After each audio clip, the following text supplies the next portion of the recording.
Привет-привет! Меня зовут Людмила, и с вами Людмила Шпакова в потоке. Наш сегодняшний разбор называется так: мысли, чувства, действия мужчины к вам.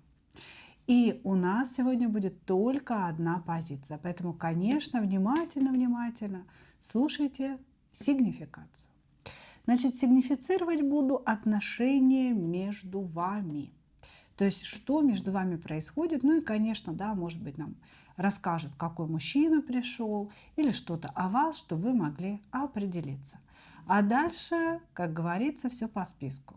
Чувства, мысли у вас, вернее, чувства к вам и действия в вашу сторону. Ну и начинаем.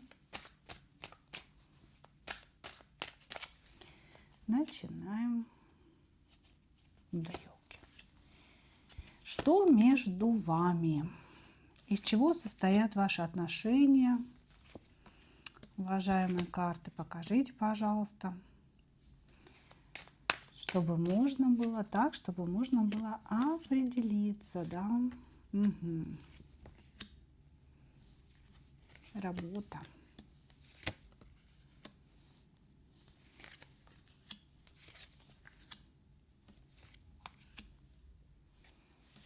Угу. Ваши отношения – это отношения по работе. Или вы коллеги, или у вас деловые отношения, да? Потому что отношения по работе, они бывают разными. Деловые – это когда вы обращаетесь к человеку, он обращается к вам за какой-то консультацией, за какой-то помощью. Вот, значит, а коллегиальные рабочие отношения – это когда вы работаете в одном коллективе. Или, может быть, еще такое, здесь идет карта ученика, да, кто-то из вас кому-то ученик.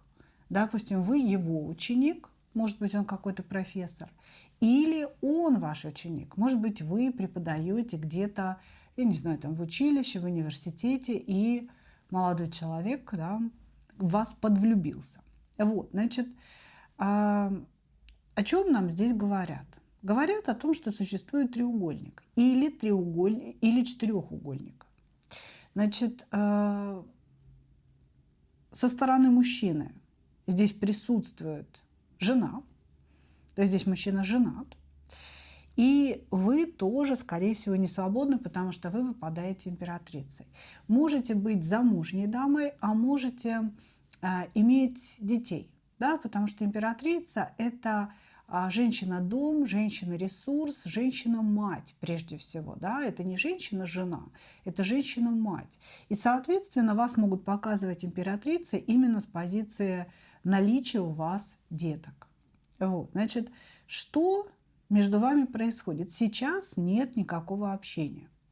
Или общение перешло вот в ту самую рабочую деловую фазу, когда вы общаетесь с человеком только по делу, да, а лично не общаетесь. Ну, в принципе, я не скажу, что я вижу какие-то отношения в целом, да, что они были. Ощущение следующее.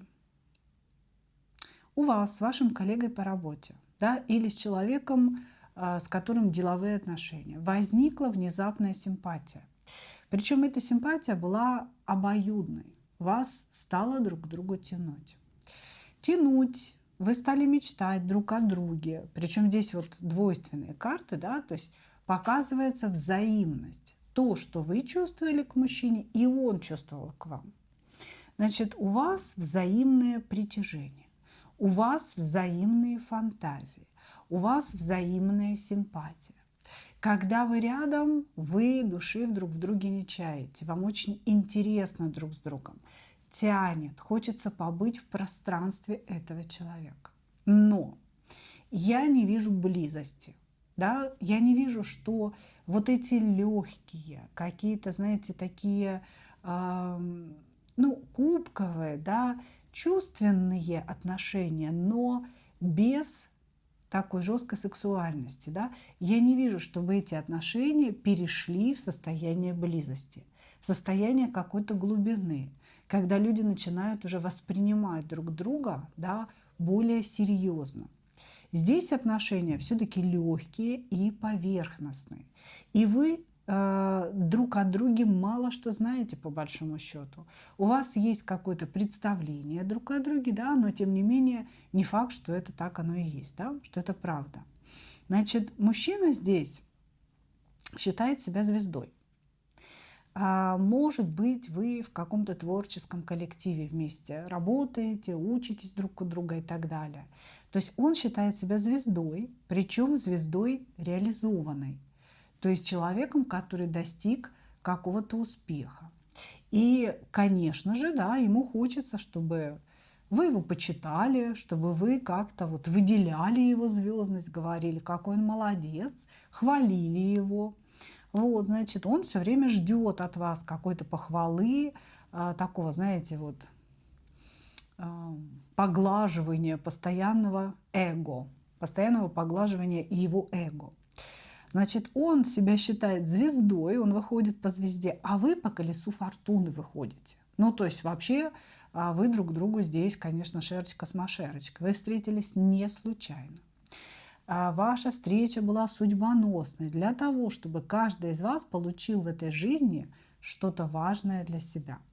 Мужчина славу по звезде, славу, возможно, через вас он стал знаменитым. Может быть, вы его учитель вокала, да, а он какой-то певец, восходящая звездочка такая, да, но вот благодаря вам он получит эту славу. Значит, а для вас этот человек – это какой-то, знаете, переключатель на другой уровень жизни. Как будто бы, вот, допустим, вы жили в семье, да, были замужем, вырастили детей. Почему-то мне идет просто, что вы постарше, чем он. Вот, значит, вырастили детей, и все у вас было хорошо, ну как-то, знаете, слишком ровно, слишком обыденно, слишком никак, нормально, да.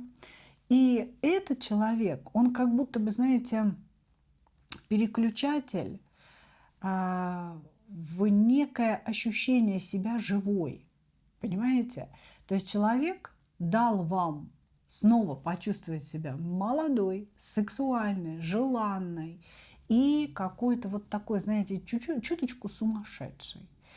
Вы включаете, вообще в целом показывая, да, для чего вы встретились, вы включаете в нем звезду и движение вверх, к какой-то славе, а он включает ваше колесо фортуны. То есть у вас, благодаря встрече с этим мужчиной, начинаются счастливые события в вашей жизни. Не обязательно, что они сразу стали счастливыми, да, может быть, какие-то не очень хорошие происходили сначала, да, а потом это все как колесо, да, оно начинает раскручиваться и набирать обороты. И потом это все уже развилось в какие-то счастливые события. Значит, из-за того, что существуют треугольники или четырехугольник, да, то есть ваши супруги существуют, ваша связь, она как будто бы невозможна. Вот вы вроде тянетесь друг к другу, да, но понимаете, что это будет слишком неправильно, некрасиво относительно других людей, что здесь задействованы другие судьбы, другие сердца, другие жизни, вера, да, доверие вам этих людей. И поэтому вы эту черту не переступили. Тянет-то оно тянет, влюбленность присутствует, по двойке кубков у вас обоих присутствует влюбленность. Но каждый из вас думает прежде всего головой. И черту так и не переступил. Но это вот то, что показывает нам карта, да? Окей, хорошо. Давайте смотреть мысли этого мужчины о вас. Мысли о вас.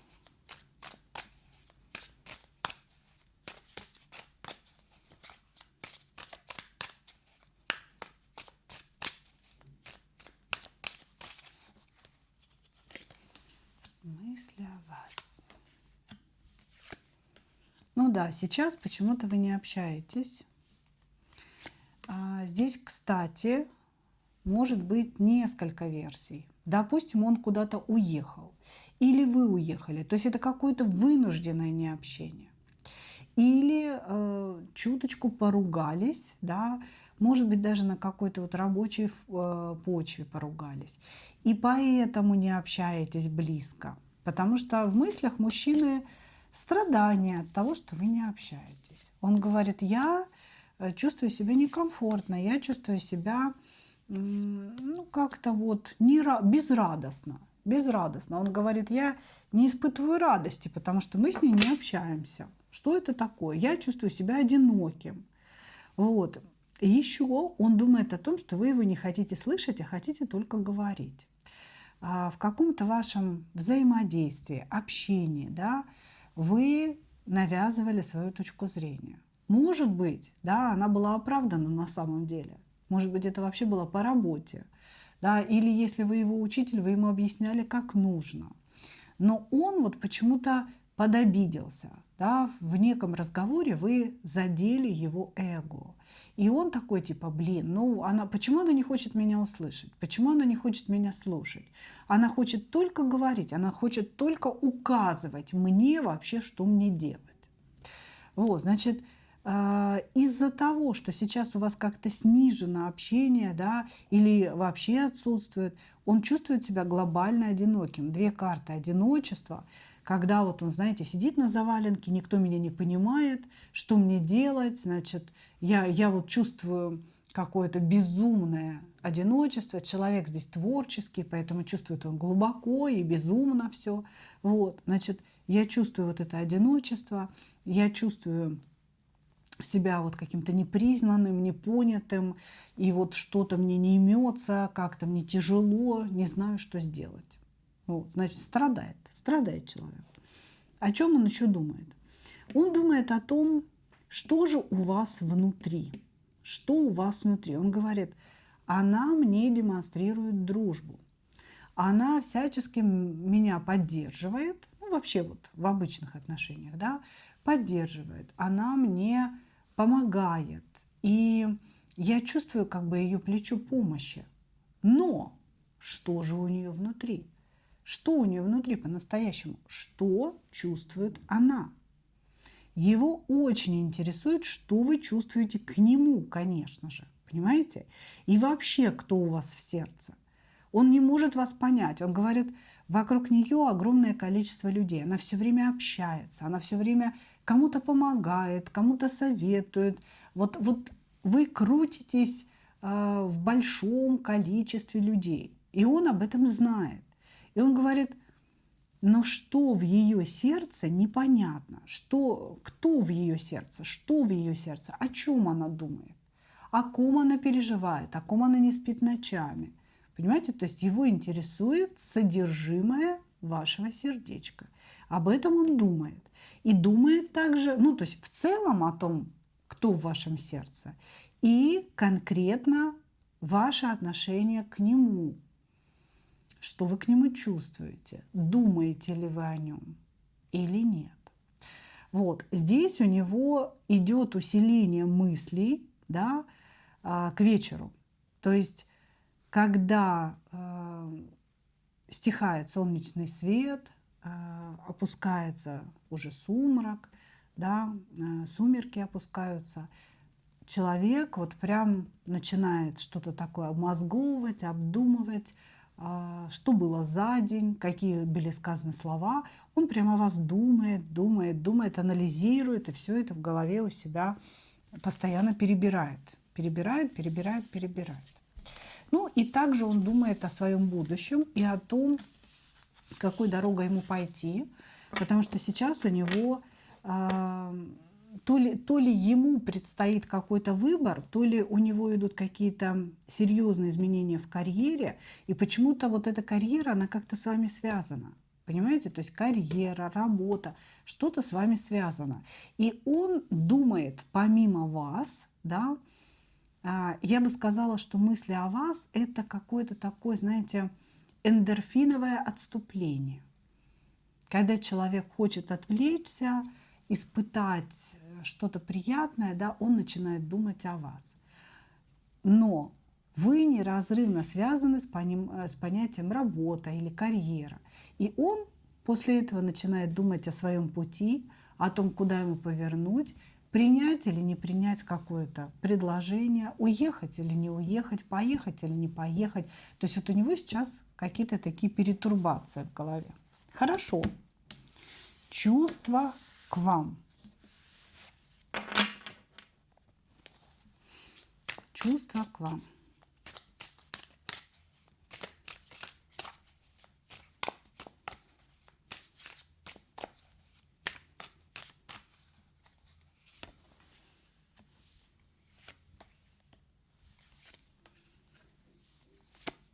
Он вас абсолютно не понимает.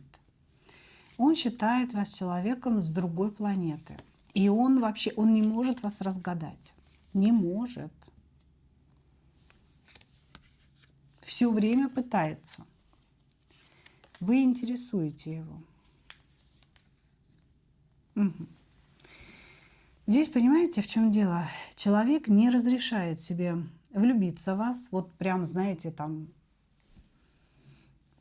сногсшибательно, да, полюбить. Не разрешает, потому что ничего не будет. Он говорит, между нами как не было ничего, так и не будет. И полюбить ее по-настоящему, это значит разрезать свое сердце на множество маленьких кусочков. Я не хочу причинять себе боль. Значит, мы с ней очень разные люди. Мы не понимаем друг друга. И иногда, да, вот она что-то говорит, и мне требуется переспрашивать, разъяснения какие-то требуются, да, чтобы ее понять. И то же самое я говорю, она не понимает меня.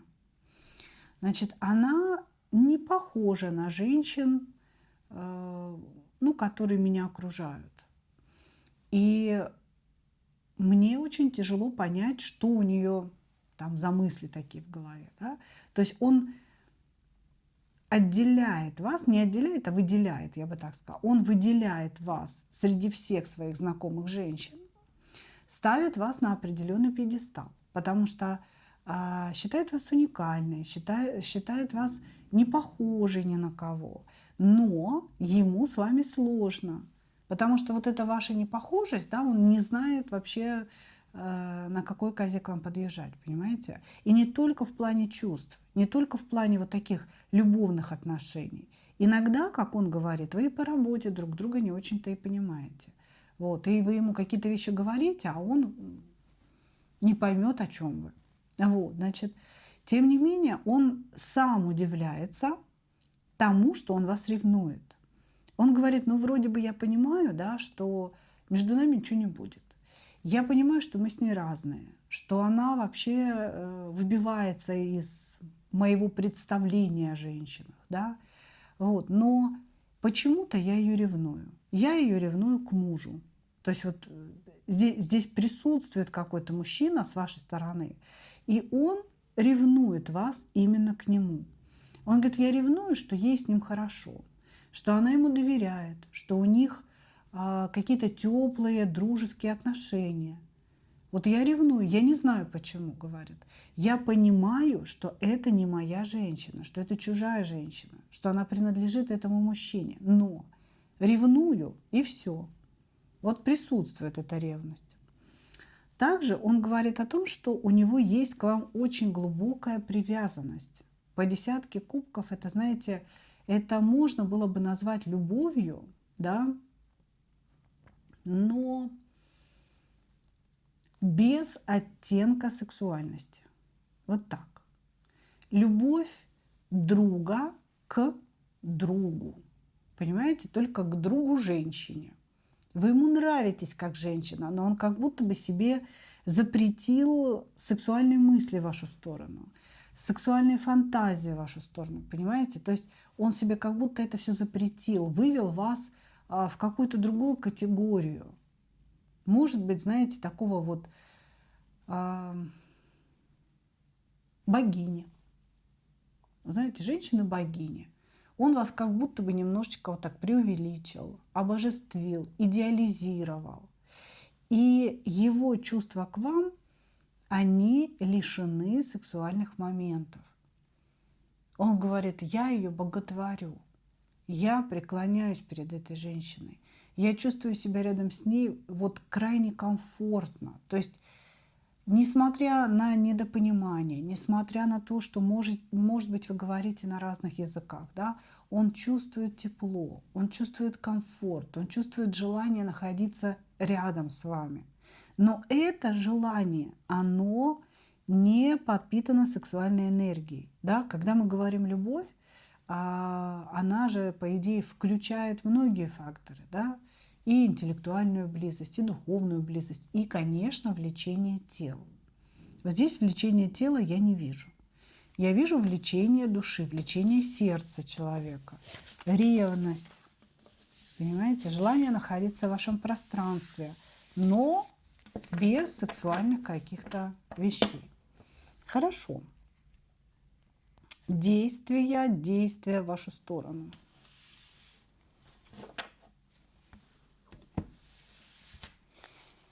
Действия в вашу сторону.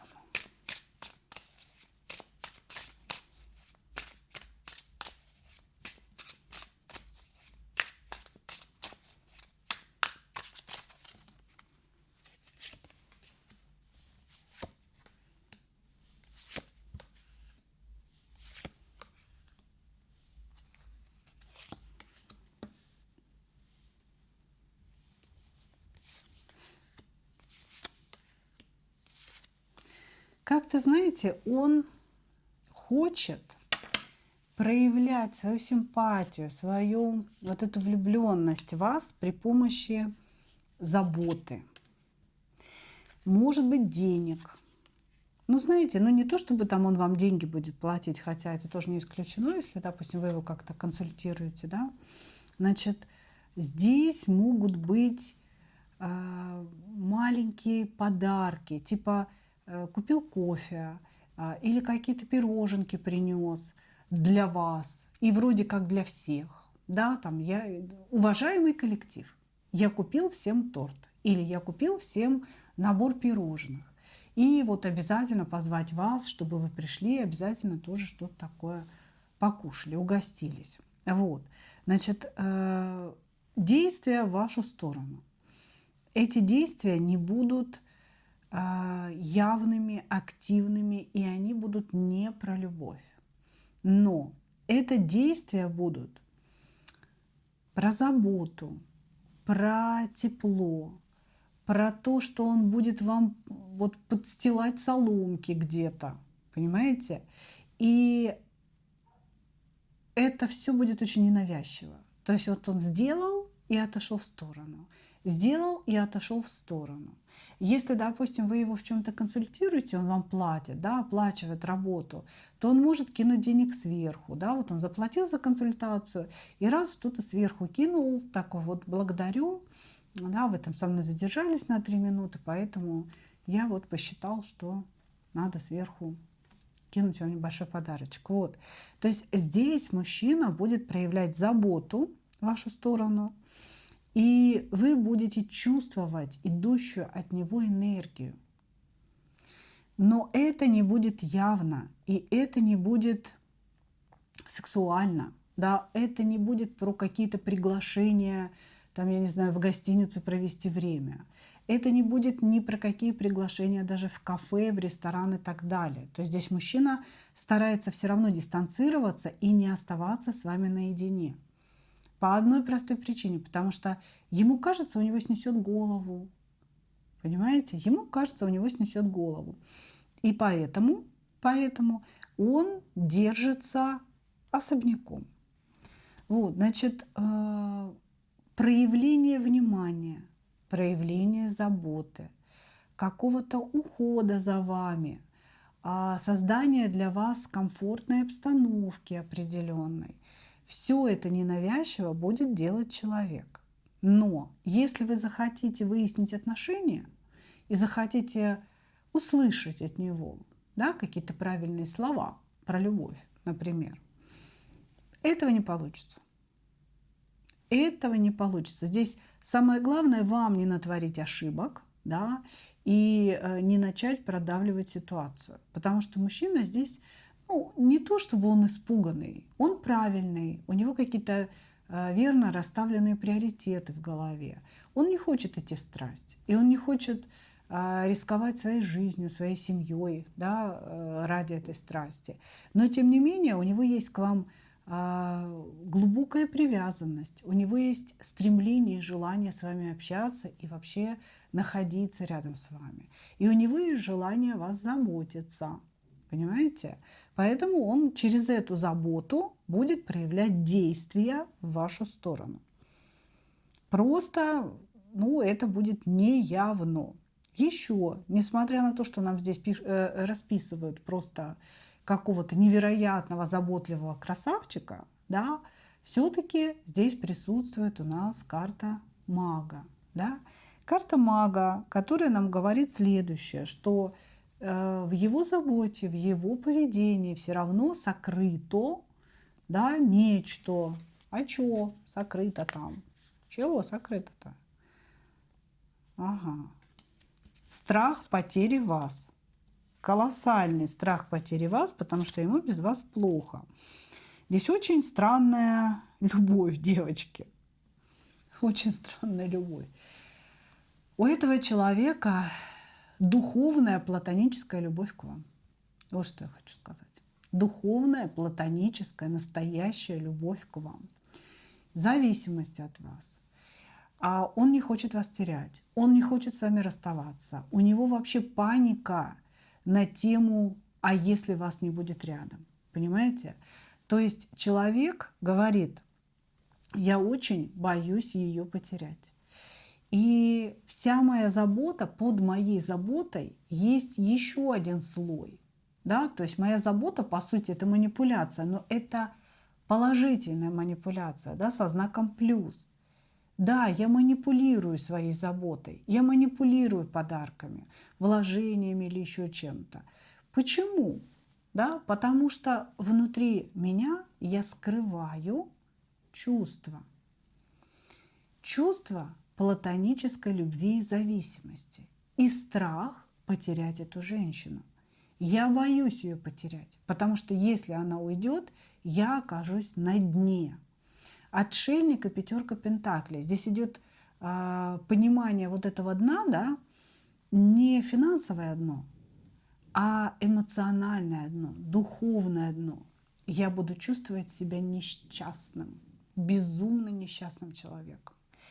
Короче, вы для него очень важны, для этого мужчины, очень важны, как друг, как опора.